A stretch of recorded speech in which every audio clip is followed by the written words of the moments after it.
श्रीनाथ जी, गुरु गोरखनाथ जी के चरणों में आदेश आदेश आदेश।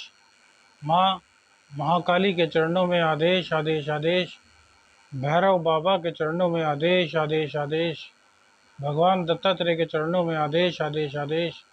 नवनाथ 84 सिद्धों के चरणों में आदेश आदेश आदेश।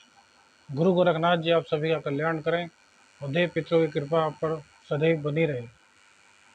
आज फिर से पितृपक्ष के बारे में बात कर रहे हैं। पितृपक्ष देव पितरों की कृपा प्राप्त करने के 16 दिन। इसमें आप पूर्ण निष्ठा और श्रद्धा के साथ यदि तर्पण, श्राद्ध, ब्राह्मण भोज आदि करते हैं, कराते हैं, तो आपको देव पितरों की कृपा अवश्य ही प्राप्त होगी। देव पितृ के निमित्त जो भी विधि विधान या प्रक्रियाएं की जाती हैं, वह सब दक्षिण दिशा की ओर मुख करके ही की जाती हैं। आखिर दक्षिण दिशा ही क्यों?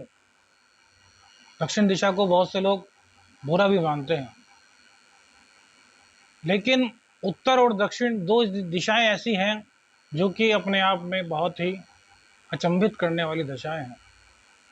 उत्तर दिशा हिमालय पर्वत है, गंगा नदी वहीं से निकलती है।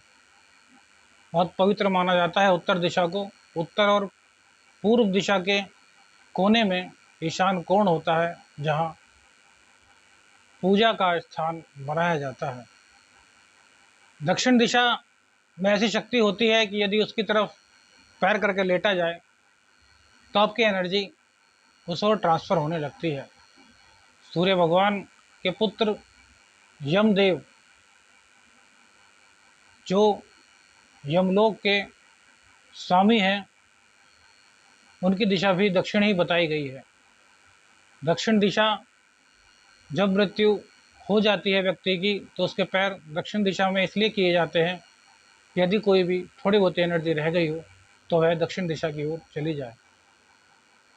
दक्षिण दिशा में ही पितृलोक भी बताया गया है। दक्षिण दिशा से ही पितृलोकों का आगमन, जो पितृदेव हैं उनका आगमन पृथ्वी पर होता है, और वह अपने प्रियजनों को, अपने परिवारजनों को, जिनके निमित्त उन्होंने अपनी पूरी ज़िंदगी कर्म किया, उनको देखने के लिए आते हैं कि यह हमारे लिए कुछ कर रहे हैं या नहीं। इसीलिए सारी की सारी प्रक्रियाएं जो भी होती हैं, वह देव पितरों के निमित्त दक्षिण दिशा की ओर ही की जाती हैं, और कोई कार्य दक्षिण दिशा की ओर मुख करके नहीं किया जाता। हाँ, मारण, उच्चाटन, विद्वेषण या फिर भैरव बाबा और काली माता की कुछ साधनाएं ऐसी हैं जिनमें दक्षिण मुख का विधान है, लेकिन उसके अलावा जो आम जनमानस है उनके लिए दक्षिण दिशा में और कोई कार्य नहीं होता सिवाय देव पितरों के कार्य के। पितृलोक दक्षिण दिशा में स्थित होने के कारण ही दक्षिण दिशा की ओर मुख करके पितरों को तर्पण, पिंडदान आदि प्रक्रियाएं की जाती हैं। आशा करते हैं आपको यह जानकारी बहुत पसंद आई होगी। अगली वीडियो में फिर आपको नई जानकारी देंगे। तब तक आप पितरों को याद करते रहिए, उनके निमित्त जो क्रियाएं करनी है वह करते रहिए, उनको प्रसन्न करने का पूरा प्रयास कीजिए। श्रीनाथ जी, गुरु गोरखनाथ जी के चरणों में आदेश आदेश आदेश।